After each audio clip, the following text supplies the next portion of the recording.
Bom dia, pessoal. Eu vou então dar uma visão geral do que uma das partes da trilha de humanização tem trabalhado, né? Que é essa questão de a gente estava trabalhando com caracterização antes e agora a gente focou um pouco mais em comunicação, que vocês vão ver aí na apresentação que eu vou fazer para vocês. Bom, fazendo uma retrospectiva então do que eu tinha apresentado da outra vez no outro seminário, né? Onde surgiu essa ideia, de onde a gente estava vindo. A gente estava com essa ideia de realmente tentar caracterizar o profissional ali que está trabalhando com o software, e a gente listou algumas abordagens ali para como a gente poderia fazer isso, e uma que chamou a nossa atenção foi uma que tem uma certa popularidade na literatura, que era essa de utilizar modelos de personalidade que vêm da psicologia para a gente tentar fazer realmente traçar um perfil de quem é essa pessoa que está trabalhando ali, no nosso caso especificamente com o software. Só que a gente identificou, durante esse tempo de pesquisa, desde o último seminário até aqui, alguns problemas em utilizar a abordagem da maneira como ela é utilizada na literatura, né? Existem diversos problemas com relação à confiabilidade de, por exemplo, você pegar um teste da literatura lá de psicologia, que já tem suas ressalvas lá, tentar automatizar esse teste, que é como se usa já há anos isso na engenharia de software, especificamente. As pessoas pegaram modelos que foram criados para tentar traçar a personalidade de pessoas em redes sociais e passaram a aplicar isso a modelos de desenvolvimento de software, com GitHub. Só que isso traz diversos problemas, né? Tem a questão será que isso realmente está mapeado? Será que esses modelos automatizados realmente têm os mesmos resultados do que se você realmente pegar, fazendo numa clínica lá, um psicólogo, fazer um teste desse de personalidade? Será que o resultado é o mesmo? Será que esse resultado se aplica, mesmo se o resultado for o mesmo? Porque, às vezes, a pessoa, quando ela está no ambiente de trabalho ali, especialmente nesse caso nosso, no ambiente de trabalho remoto, será que ela age da mesma maneira que ela age, por exemplo, nesses testes, respondendo esses questionários que tentam inferir personalidade, que são baseados mais no cotidiano da pessoa? Será que ela age da mesma maneira? Há dúvidas sobre isso. Então, a gente achou melhor realmente tentar buscar um caminho diferente, utilizando essa ideia de personalidade, mas realmente tentar mudar um pouco o nosso foco. Mas aí dá para perguntar, se vocês lembram desse slide do seminário anterior, mas na indústria não se faz assim, as empresas elas não usam esse tipo de teste nos processos de contratação, e eu fui fazer uma pesquisa mais a fundo sobre isso, né? Conversei até com uma pessoa, um amigo meu que por sorte trabalha numa dessas empresas aí, e eles usam, entre aspas, né, no processo de contratação, além de ser mais aceito, né, deles terem mais essa abertura para no processo de contratação alguém fazer esse teste ser uma coisa um pouco menos invasiva, continua sendo invasiva, mas como a pessoa está no processo de contratação, acaba sendo uma coisa um pouco mais aceita, né? E os testes que eles utilizam muitas vezes não são os testes padrões da psicologia. No caso desse amigo meu que eu perguntei, o teste que ele faz é uma empresa que aplica, é um teste especializado, foca em questões realmente de soft skills, questão de como a pessoa vai ser um bom líder, coisas mais específicas realmente para o ambiente de trabalho deles. Não esses testes padrão assim, da literatura, mas o problema é que esses testes, para ter acesso a eles, são testes pagos, caríssimos, só grandes empresas acabam tendo acesso, então acaba sendo um pouco proibitivo da gente tentar trabalhar e analisar com esses testes, né? Além de que, como esses testes muitas vezes não tem um respaldo muito científico assim por trás deles, então fica um pouco difícil da gente saber realmente se a gente pode confiar neles. Então, a gente voltou então para a nossa motivação lá do começo, que era essa questão de investigar as soft skills, né? Que, não sei se vocês lembram, é aquela questão de as habilidades, as atitudes, os hábitos, traços de personalidade, que foi daí que a gente tirou essa questão dos traços de personalidade. E aí, no seminário anterior, eu tinha falado dessas questões que são realmente alguns aspectos do trabalho que permeiam realmente, que usam essas soft skills, que são o resultado delas. E aí, uma dessas, a gente resolveu focar mais, justamente para a gente tentar realmente reduzir o nosso foco, parar de vamos tentar definir ali a personalidade da pessoa que está trabalhando. Então, a gente focar realmente uma coisa que é muito importante no ambiente de trabalho, né? Que é realmente essa parte da comunicação entre, entre as pessoas ali na equipe de desenvolvimento de software, né? Que realmente são os dados que a gente acabava tendo que pegar esses dados de comunicação para tentar inferir essas coisas que a gente queria, então isso aí foi um passo natural que a gente acabou dando nisso, né? E não sei se vocês lembram, uma das nossas das motivações lá que a gente tinha dado era justamente isso, né? Que essa falta de foco nas soft skills, muitos lugares reportam que isso aí causa prejuízos imensos nas equipes, nas empresas. Aí está falando sobre prejuízo financeiro, né? Que tem uma perda em empresas grandes com mais de 100 mil funcionários, 62 milhões de dólares por ano, empresas pequenas, entre aspas, né? Com menos de 100 funcionários, 420 mil dólares por ano, mas existem outros prejuízos ali, seja em questão de tempo, em questão de qualidade do produto que sai, então realmente é uma coisa que acaba sendo realmente muito prejudicial você deixar de focar nisso. Então a gente quer ver como essa comunicação acontece, como é que a gente pode melhorar ela, quais são os problemas que acontecem ali, né? E a gente tem um contexto muito propício para isso, né? Que realmente no desenvolvimento de software, especialmente na parte open source, mas agora depois da pandemia, com o crescimento do trabalho remoto, tanto no desenvolvimento de software como em outras áreas, a gente tem cada vez mais informações de comunicação que estão disponíveis online. No caso do desenvolvimento aberto, que é o que a gente está trabalhando, essas informações estão disponíveis no GitHub. Mas em caso de desenvolvimento fechado, muitas vezes essas empresas usam outros softwares, Microsoft Teams, Slack, outros chats aí, qualquer que usam para comunicação na equipe, e essas informações podem ser usadas até em outras áreas que não sejam desenvolvimento de software. Então, a gente tem realmente acesso a uma grande gama de informações sobre essa comunicação entre os desenvolvedores ou entre os profissionais ali no caso. E onde a gente resolveu começar? A gente resolveu começar numa área que está um pouco mais madura dentro da engenharia de software, que é realmente essa parte de análise de sentimento. Que é uma parte que já está sendo mais explorada, quando houve esse boom aí do machine learning, da inteligência, da volta da inteligência artificial aí nos últimos anos. Uma das coisas que foi muito explorada foi essa questão da análise de sentimento, né? E a proposta da análise de sentimento é realmente uma coisa bem simples, assim. Dada uma mensagem, você consegue classificar qual é o sentimento ali por trás daquela mensagem. Normalmente separado nessas três categorias, né? É positivo, por exemplo, ali diz, minha experiência em loja foi incrível, então a pessoa está feliz ali, ela está tendo um bom sentimento com relação à experiência dela na loja, então foi realmente positivo. Eu acho que podiam melhorar o produto. Ali no caso é inconclusivo, ali não tem como dizer se a gente, olhando para o contexto, acaba talvez tendo uma referência um pouco negativa disso. Mas se você for pensar numa análise só do texto mesmo, sem um contexto maior, acaba que realmente não dá para dizer nada. Então, neutro. E aí, por exemplo, falar, o atendimento foi horrível. Então, ele já considera que isso aí foi negativo. Como sempre baseado nessas palavras-chave mesmo, que são as palavras de mais importância que tem ali na frase, para mostrar realmente qual foi esse sentimento. E como é que isso aí funciona? Como é que esses modelos fazem, né? Existem diversas maneiras, existem os modelos caixa preta, né, que realmente é um pouco mais difícil de analisar, mas existem os modelos mais simples, que fazem simplesmente uma análise das palavras que tem ali, né, na sentença ali que você está querendo analisar. Então, ele faz realmente uma análise textual ali, ele fala, qual é o sujeito ali? É a pizza é boa, é muito boa. Então, o atributo ali é bom, o sentimento é positivo, a palavra bom é associada ao positivo. Vai falar assim, mas o serviço ali foi devagar. Devagar, então, nesse caso, está se referindo ali ao serviço e foi um sentimento negativo.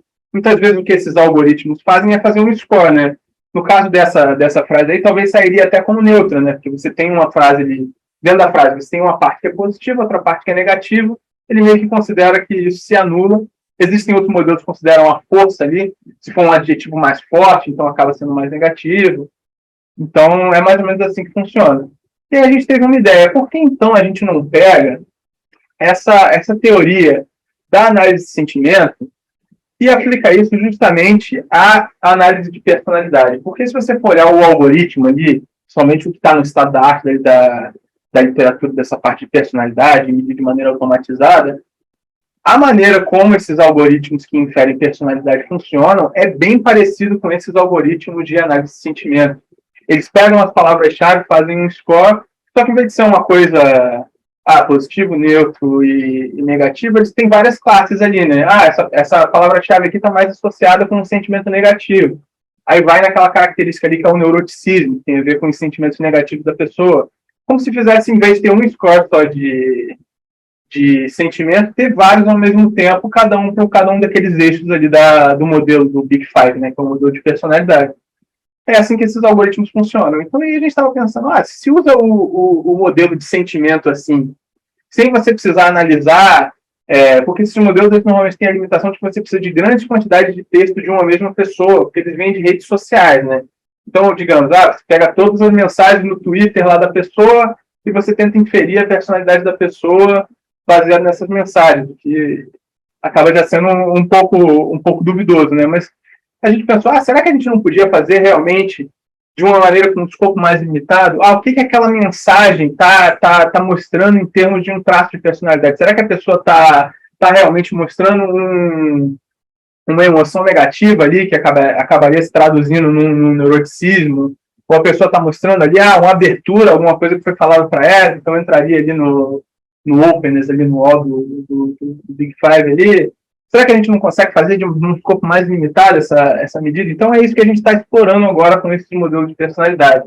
E aí a gente tem duas abordagens que a gente está experimentando atualmente, no momento num processo de coleta de dados, vamos falar um pouco depois sobre isso, mas a ideia é que a gente tente duas abordagens diferentes. Uma é tentar fazer um termômetro da conversa em questão de personalidade. Então, você agregaria mensagens de várias pessoas e ver realmente quais são, quase que como se fosse um termômetro das emoções ali, só que traduzido para essa parte de personalidade que está acontecendo ali na conversa no geral.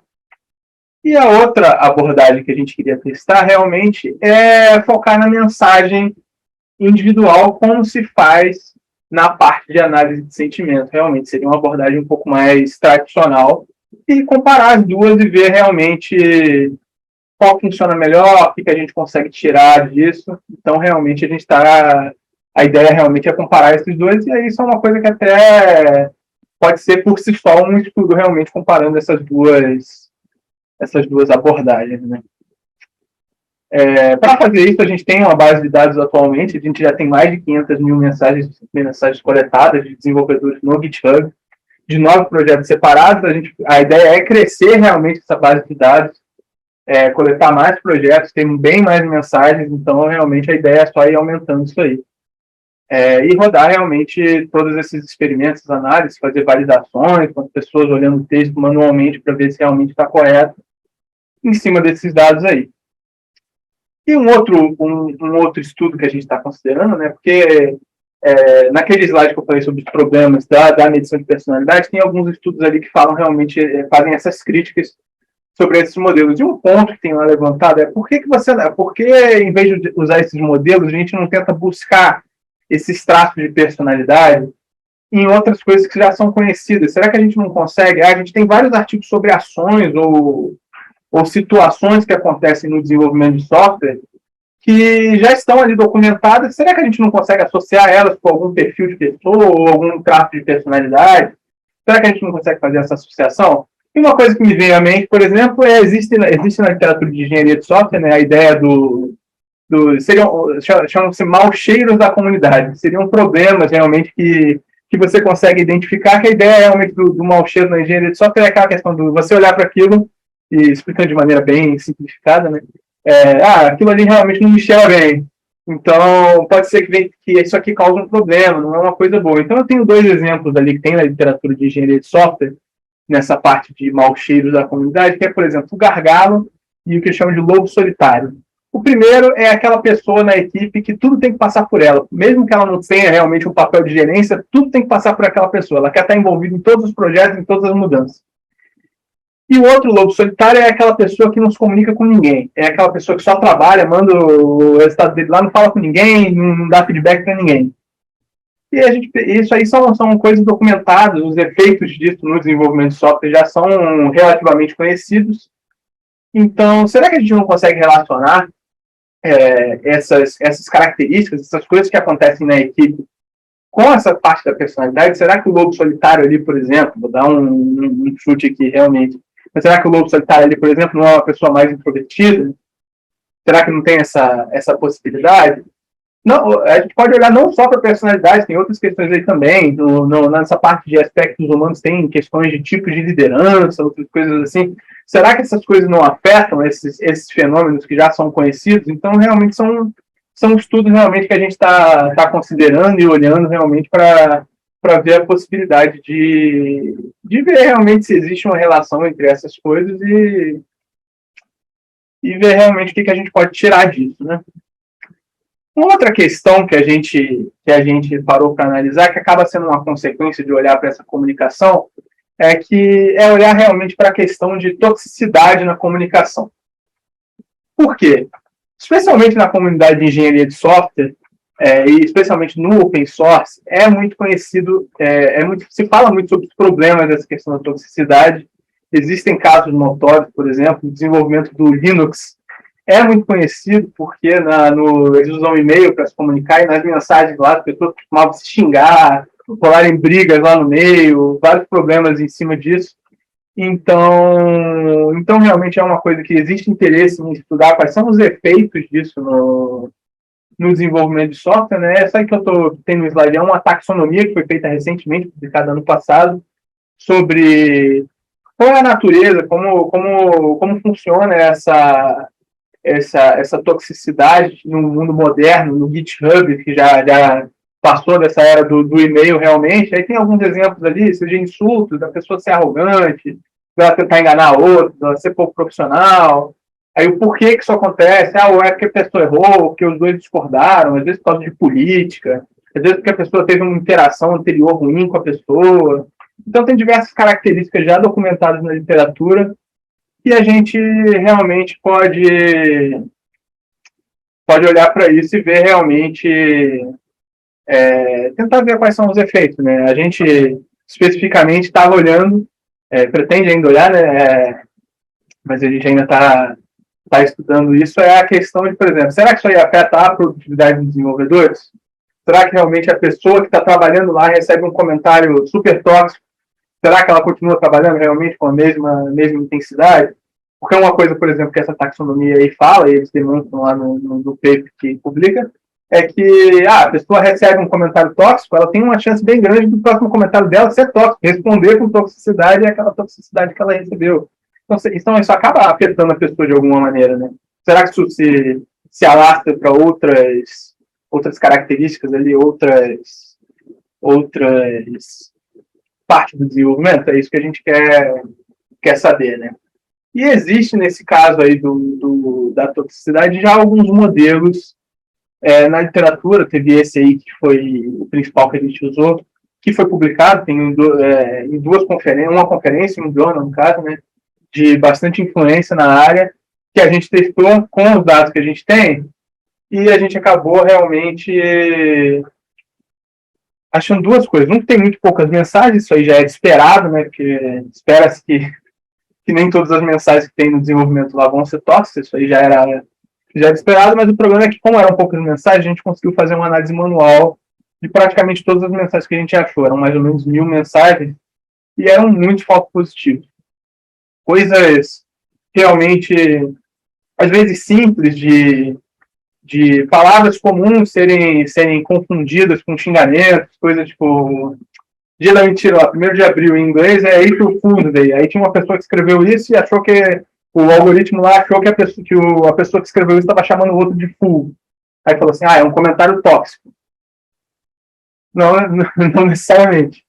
Então, muitos casos assim, coisas tipo palavras no meio do username da pessoa lá que estava falando a mensagem, que foram consideradas palavras tóxicas, e ele já considerava todas as mensagens daquela pessoa como tóxicas. Então, acaba realmente tem alguns problemas nas abordagens atuais, então a gente também estava pensando em evoluir o estado da arte, tentar, né, evoluir o estado da arte nessas ferramentas, tentar construir modelos que usem essa questão realmente de construir modelos com focos e escopos um pouco mais diferentes que a gente está explorando, né, para a parte de personalidade, e tenta trazer para essa parte de toxicidade também. é algo que a gente está explorando. E, bom, foi só realmente a ideia, foi dar realmente um resumo bem rápido do que a gente estava trabalhando, sem dar muitos detalhes, e realmente foi isso que a gente trabalhou nos últimos meses aí, nessa parte da trilha de humanização.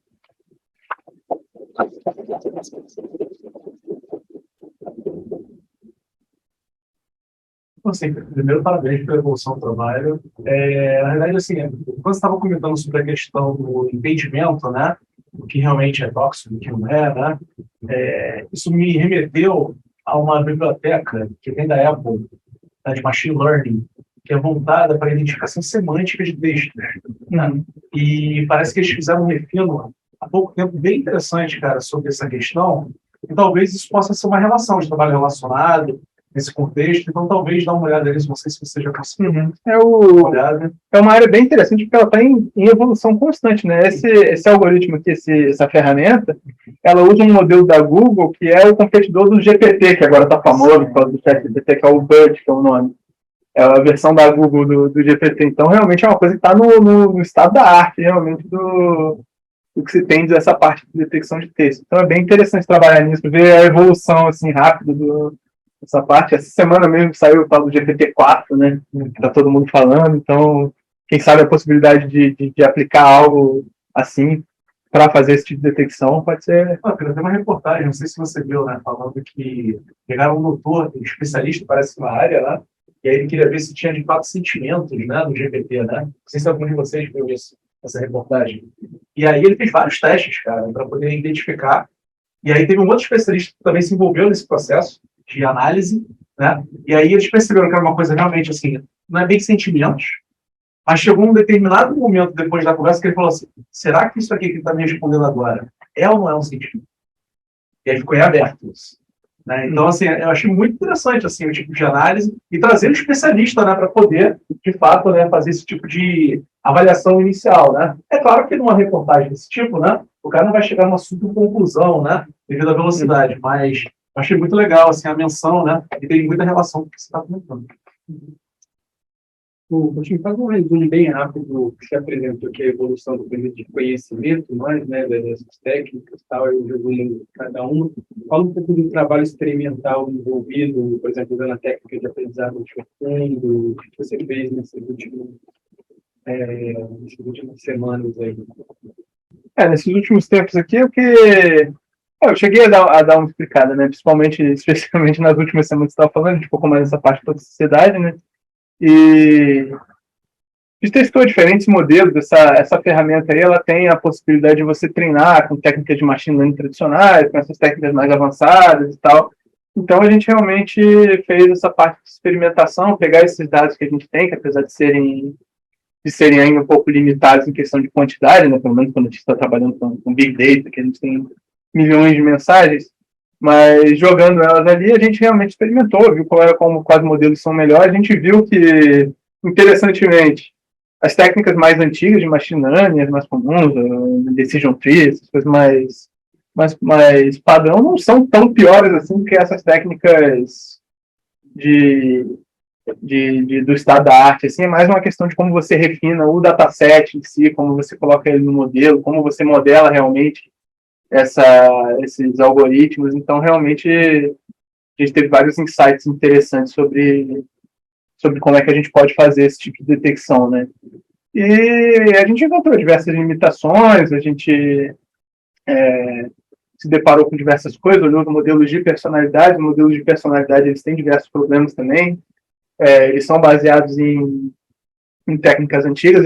Existe um modelo da IBM que é realmente um modelo de deep learning, igual a esses modelos mais avançados, GPT, coisa assim, para medição para tentar inferir personalidade, e eles simplesmente acabaram com esse modelo. A IBM descontinuou ele, parou de desenvolver. Então a gente experimentou com diversas coisas aí durante esse período com esses dados, mas o bruto do trabalho atualmente realmente é aumentar essa coletividade e validar. A gente tem várias ferramentas, a gente tem 2 até 3, se a gente considerar realmente utilizar esses serviços da nuvem de detecção de sentimento. Para validar, a gente tem uma ferramenta que foi criada por um colaborador do grupo, né, que é um professor da UFRJ, que os alunos dele fizeram um modelo também de análise de sentimento novo. Então, a gente tem diversas ferramentas, a gente tem pelo menos 3 aqui para validar. A personalidade, a gente tem 2 modelos atualmente desses de inferência de personalidade, e a gente tem realmente com a ideia de criar um novo modelo aqui de inferência de toxicidade. A gente tem várias coisas para testar, então a ideia realmente é pegar esses dados e validar manualmente, mesmo pegar uma amostra dos dados, botar pessoas realmente para ver realmente se está correto, tem muito falso positivo, não tem. Então, realmente fazer esses testes e aí a gente poder fazer esses vários estudos, né? Ao longo da apresentação eu falei, esse aqui é um possível estudo que a gente pode fazer, essas comparações entre ferramentas são outros.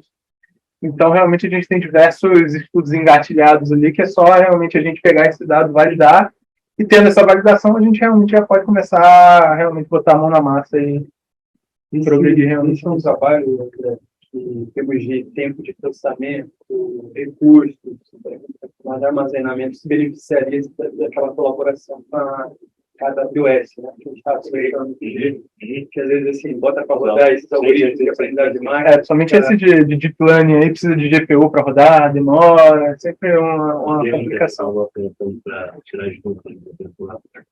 E aí, esses algoritmos todos aí, a gente quer muito tempo. O legal é que eles vão discutir a ideia da AWS, eles ensinarem como chega, né? Não dá para não. Eles fazem o que você viu aqui no material com maneira, eles fazem workshop hands-on para você fazer mexer no caso que eles trazem e depois você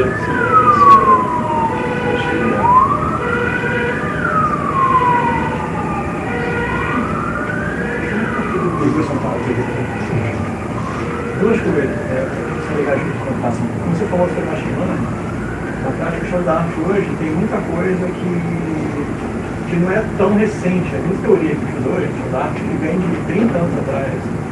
Na prática, acontece que hoje a gente tem poder computacional e, obviamente, a gente consegue utilizar essas ideias para tunar melhor os parâmetros, deixar mais ajustado. Então, a questão é que o pré-processamento que se faz antes de chegar na classificação e tal, ele é bem automático. Então, por isso que eu imagino que esse time tem resultados parecidos entre modelos clássicos e modelos atuais.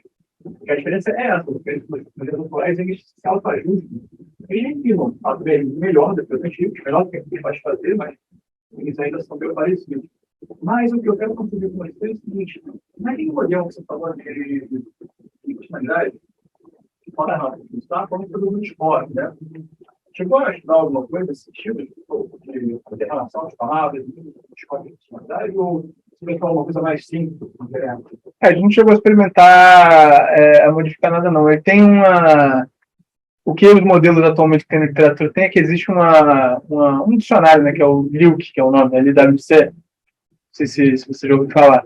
Mas eles fazem pegar esse modelo, inclusive esse dicionário, eles usam para análise de sentimento também. É mapear nesse dicionário palavras e há realmente esses traços de personalidade e fazer esse score. Não é nada muito complicado, não. Já pensou em usar alguma coisa probabilística, com certeza? Talvez uma 10 vezes ou 20 anos, talvez funcione muito bem. A gente pode pensar em fazer algo do tipo. Porque atualmente a ideia realmente era tentar utilizar esses modelos que já existem, né? Mas é uma possibilidade de tentar melhorar isso também. A ideia é justamente você, com as observações que você vai tendo, ali, relação às funções que você está implementando, você consegue refinar um pouco mais a direção de um sentimento de outro, com a personalidade do outro. O problema nesse caso é o acesso a ter dados realmente marcados com essa questão de personalidade, que é difícil de achar, para conseguir realmente montar esses modelos. Né? Até porque é complicado até de classificar, né? Precisa ter um expert ali realmente para poder marcar e ver realmente qual é o traço de personalidade, qual é o outro, quais palavras são. Pode diminuir, porque o espaço dimensional é simples. Pode pegar uma dimensão ou duas e computar tudo mesmo. Por exemplo, o neuroticismo é bem marcante. Ele vai fazer que a pessoa tem mais ou menos toxicidade ali. Se a gente for construir outro modelo, eu até tinha comentado com isso com o Alessandro um dia desses, existe na própria psicologia outros modelos que são, por exemplo, existe um que chama Dark Triad, que é o nome, que são só traços negativos. E acaba que, para fazer análise desse tipo de coisa que a gente está fazendo, os traços negativos são realmente muito mais marcantes do que os positivos. Né? Então, é uma coisa que reduzia a nossa quantidade ali de dimensões e ia realmente trazer, talvez, dados que fossem um pouco mais interessantes para a gente. Então, é uma possibilidade.